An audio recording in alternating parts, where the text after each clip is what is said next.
Lumaki ako doon sa Sorsogon. Pero inulit ko, hindi ako lumaki sa farm, ha? Well, kahit naman sagutin mo, lumaki ka ng farm, by the time na sumagot ka, huwag ka mag-alala. Hindi ko maalala.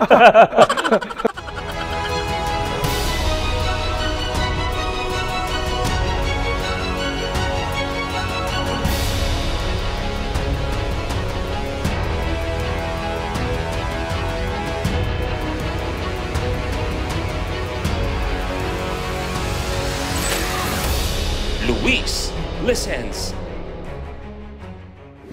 Eto na nga tayo, guys. Welcome to Luis Listens at actually sigurado ako na very entertaining ng usapan natin ngayon dahil ang kasama natin sa Luis Listens, napapanood natin, nakikita natin, eto na si Manoy Wilbert Lee. Hello po, Manoy Wilbert. Hello. Nice to see you again. Hello, hi.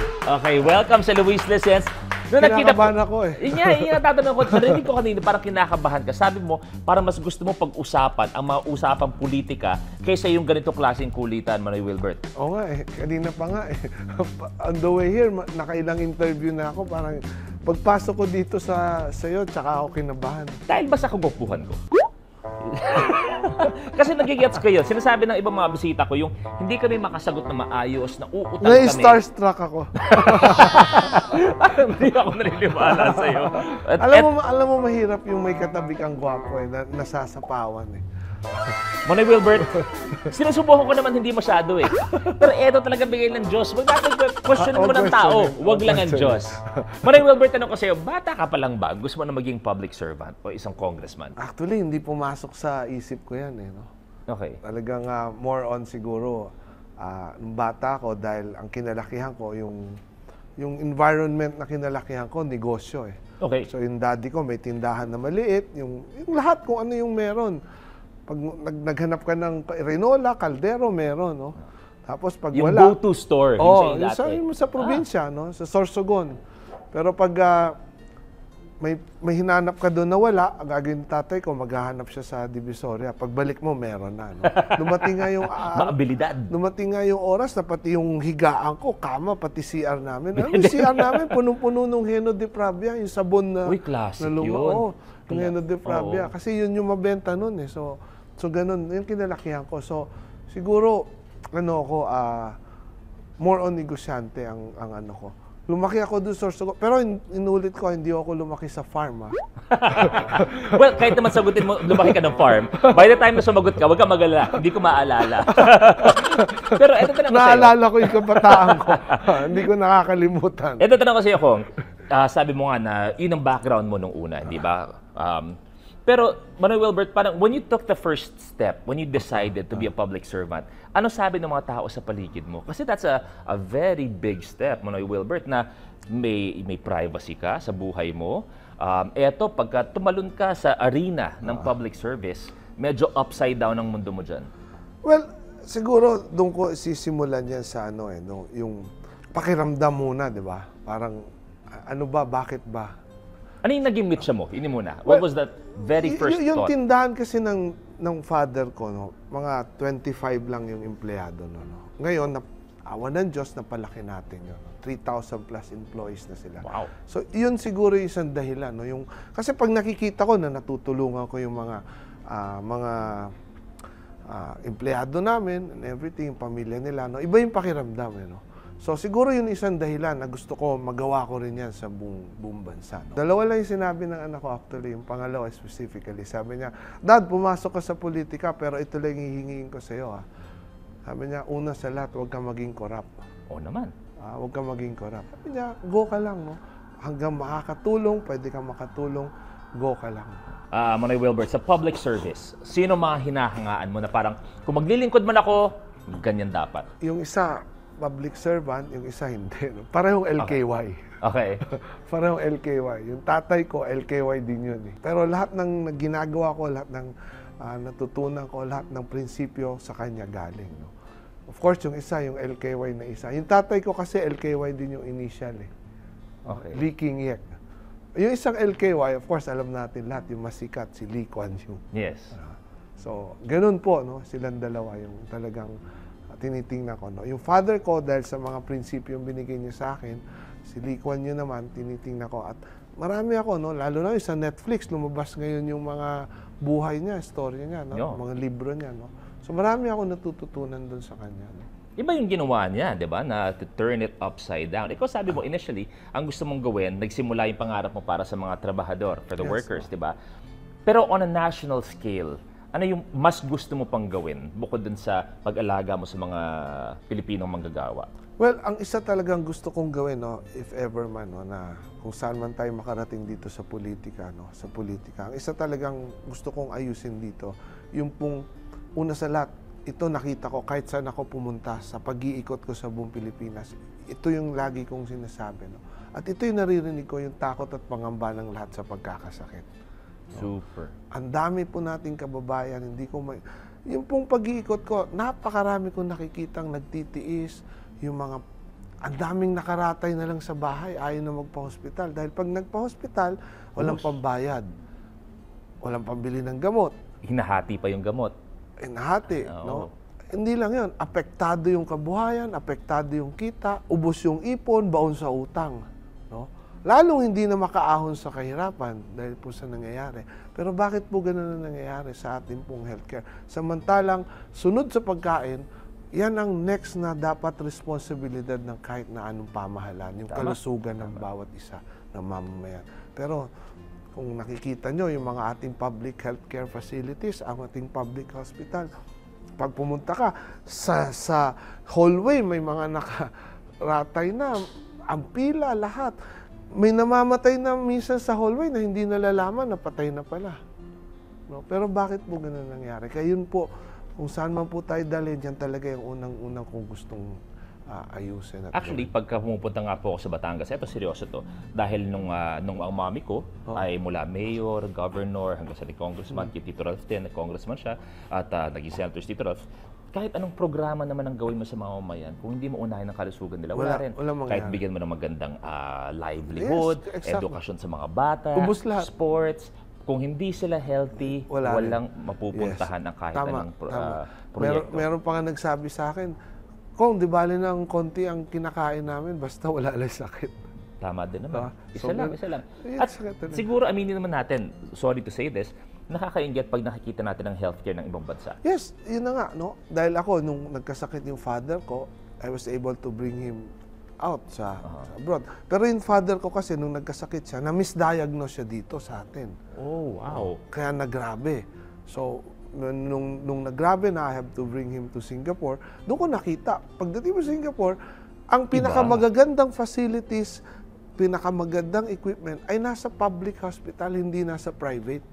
No? Bakit? Kasi sinasabi ko lagi, hindi po obligasyon ng gobyerno na pakitain yung hospital ng public, ng government hospital. Ang obligasyon nila, kung ngayong araw bumili ako ng magandang makina, napakamahal, bukas may bagong lumabas, hindi ko pwedeng sabihin na hindi pa ako ROI dito sa makinang binili ko.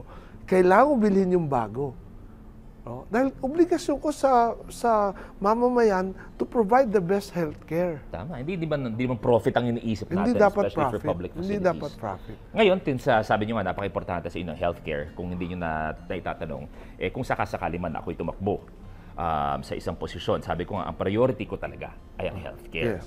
Na-post ko to online at agree naman ang mga mamamayang Pareho Pilipino. tayo, lahat. dalawa. So, ito, ano magiging opinion nyo sa mga programa ko sa healthcare? Siyempre, batikan po kayo dyan. Masakit palang ulo mo, naka-wheelchair ka na. Oo. Programa ko po yun. Tama. Pwedeng stroke At na least yan. safe ka na. At least safe ka na. So, Hindi ka dapat gumagalaw na pag gano'n. Manoy, bakit yung galaw niyo po pag ganyan? ang galaw po ganyan po yung galaw. Kung wheelchair man, Manoy, kung ang wheelchair man dito, bakit kayo po pag ganun ng galaw po ninyo? May asawa na po ako, ayoko ng ganyang usapan po. Meron mo kasi si Joan pinakita sa akin. Manoy Wilbert, eto, masakit palang ngipin mo, cremate ka na. Ay, hindi pwede naman. Isa yun sa mga programa ko, di ba magiging effective yun sa mga mamamayan? Hindi effective. Nagpapacheck up ka, nandun yung embalsamador sa tabi mo. Di pwede po yun. Hindi pwede yun. Pag manganganak ka, dito pa lang simula na ng biyak. Di pwede? Hindi pwede yun. Wala. Palap yun, mga Hindi programa ko. pwede yun. Yung sakit sa ulo ay wheelchair. Okay. Eto, Yung ganun. yung ganong galaw. Isa pa nga, uy. Pero eto man, Wilbert, tanong ko sa'yo. I'm sure everyone's asking then, you have a TV show. Ako, kahit ako personally, nakikita ko yung mga the billboards, etc. So marami nagtatanong if you have plans for higher office etong darating na 2025. Well, actually, yung mga billboard na yun, gusto ko kasi maranasan na maging Luis Manzano. Ay, Diyos ko. Ako nga, gusto ko maranasan maging, maging Gusto- congressman o gusto ko senador. maging- Palit kaya tayo ngayon. Gusto ko maging artista. Kaya ganun. Well, kidding aside, alam mo, yung mga billboard is one way for us to. Kasi ito pong programa, ito po ay gusto ko mangyari. And then, una, bakit po Manoy, no? Kasi doon sa amin sa Bicol, pag sinabi mong Manoy, parang kuya, no? Yung pong pwede mong puntahan, pwede Lapitan. mong lapitan, pwede mong takbuhan, no? And then yung si Manoy, ang ninong ko, ang gusto ko kasi mangyari, ito pong programa natin, ay malaman ng lahat na pwede po silang lumapit, no? Pag may kailangan sila, so para mas marami po ang makaalam, no? Yan po yung promotion ng ating show, para mas maraming makaalam, mas marami po tayong matulungan, no? Yan po yung pinaka-purpose talaga niya, no? Of course, yung pong pagtakbo, for yung tanong ninyo, sabi nila, kailangan mo raw ng 3 M, no? Pagtatakbo ka. Okay. Money, manpower, machinery. Wala po tayo niyan. Ang meron ako, 1 M, ma-sex appeal. Medyo, huwag kang mag-alala. Huwag kang mag-alala, Manoy. Ramdam ko po yung pakiramdam na yan. Kita tayo dyan, Manoy Wilbert. Pero hindi, actually, ang pinaka-importanting M dyan, yung sinasabi ko lagi pag may nagtatanong, yung may kapal. No? Kung saan tayo dalhin na may kapal, doon po tayo makakarating. No? Importante, meron tayong mission, no? May higher mission, at meron pong may kapal. No? Yung may kapal talaga yung magsasabi. Actually, I agree sa politics yan. Eksakto yung may kapal. Idadalaw ko yan. May kapal, at kailangan din talaga may kapal ka na mukha.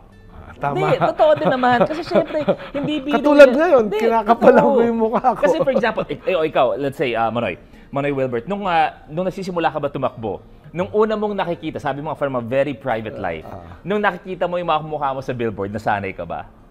Hindi nga eh. Hindi, Parang di ba? nakakaalangan nga eh. Oh. Pero tama kayo, no? Kumapal na. Katulad niyo. Hindi, kailangan talaga. Kasi kahit ako, I mean, ito, seryoso to. After 20 years of, being a host or on TV, hindi pa rin ako sanay na nakikita yung mukha ko sa billboard. So, for you to do that, kailangan din talaga. Actually, no, pag halimbawa, let's say itong show na to, or yung show namin si Manoy, or yung mga speeches na ginagawa ko, never kong pinanunood Ako rin. Ako din. Hindi ko pinanonood. Nag-try ako manood ng ilang episode, kaya ngayon pinaiiniiwanan ko na. Kayo nang bahala, ayaw kong panuorin. Diba? So, may kailangan Kasi din eh. marami kang makikita, tapos nag-aalangan eh. Ikaw ba, Manoy Wilbert, so far sa public service, what you've done, what you're doing, ano na pinaka-highlight mo? Well, ako kasi ay may kita point na araw-araw, no, meron po akong, well, una sa lahat, yung pong nakakatulong, no? Yung po talaga, no? Kasi nung nagninegosyo ako, nasa private life pa ko, tumutulong na talaga. Meron kaming LKY, may foundation kami, no? Pero dito kasi sa public life, dito po sa nangyari, yung pong tulong mo, nahaluan po ng konting poder eh. So, yung tulong mo, kung ganito kalaki ang kaya mong itulong being a private citizen, mas malaki pag nahaluan ng poder. No? So, maaaring dito, 10 lang matutulungan mo, pero pag nasa poder ka, at tama po yung mission na gusto mo mangyari, eh yung pong 10 na yon nare-replicate, dumadami, namumultiply ng 1,000 times. No? Siguro yun yung pinaka, na pagtulog ko sa gabi, iniisip ko, may natulungan ba ako ngayong araw? No? Sarap nun. Yung pakiramdam ng gano'n. No? Eh yun pong, sa amin pong messages, no less than 3,000 to 4,000 a day na po ngayon. I could imagine. Ang nag-message sa amin, no? Na tumihingi ng medical assistance, kung ano-anong iba't ibang klaseng tulong. Yun po yung nagme-message sa amin. Araw-araw, a day.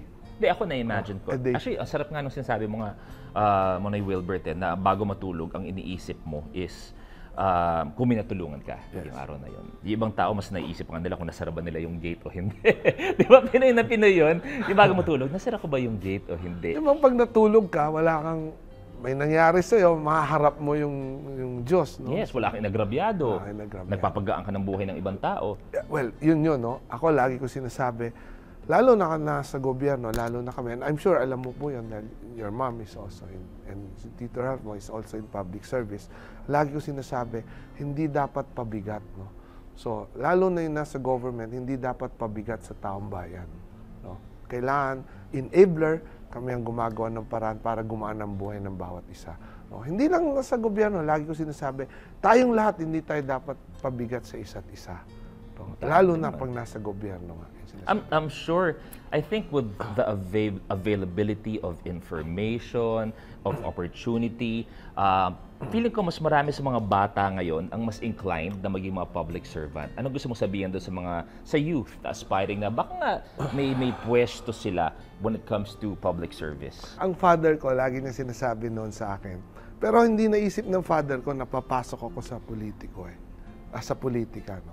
Sabi niya sa akin, ang layunin mo dapat lagi ay sa buhay mo ay WTL, pareho ng initial mo. WT, okay.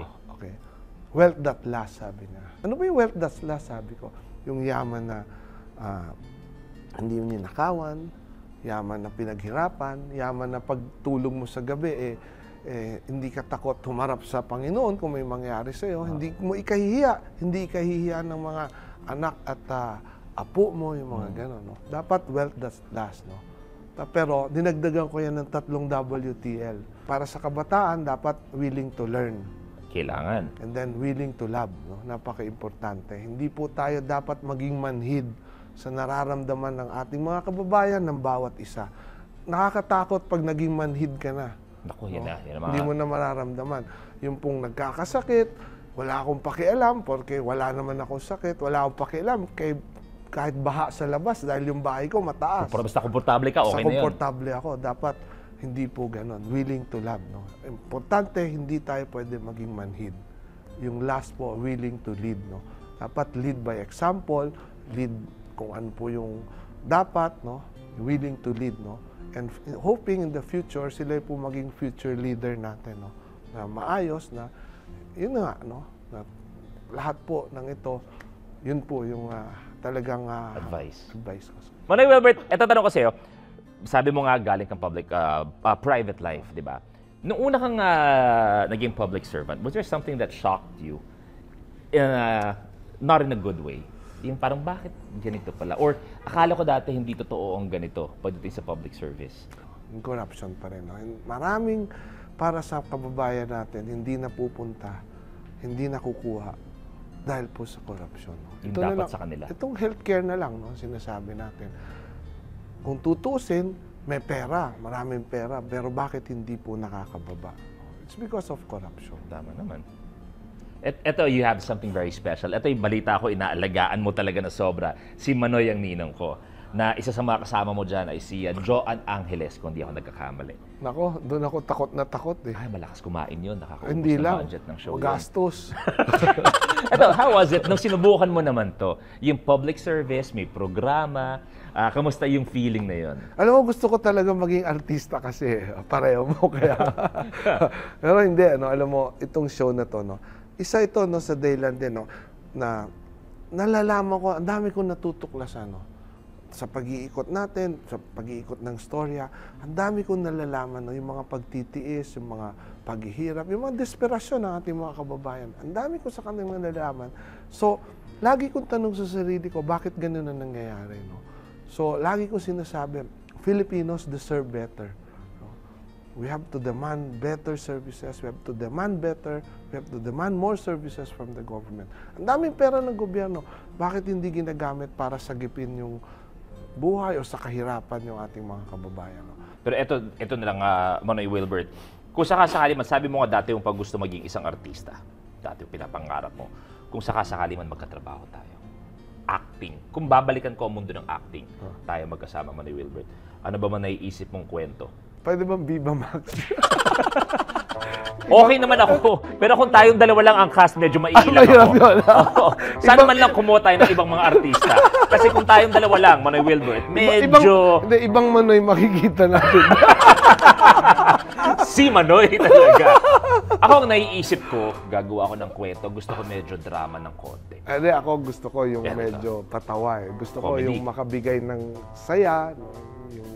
yung gano'n, yung comedy. Gusto ko makapagpatawa, no? Parang gano'n. Kasi like ako, pag nanonood ako, pag umuwi ako, nanonood ako, First 3 minutes, 5 minutes, pag nakita kong iyakan, hindi ko na pinanunood. Gusto ko yung... Mingiti. Kaya nga ako nanunood, yung ayokong naiiyak ako, ayokong nag-iisip ako. Gusto ko yung pinanunood ko, yung natatawa ko.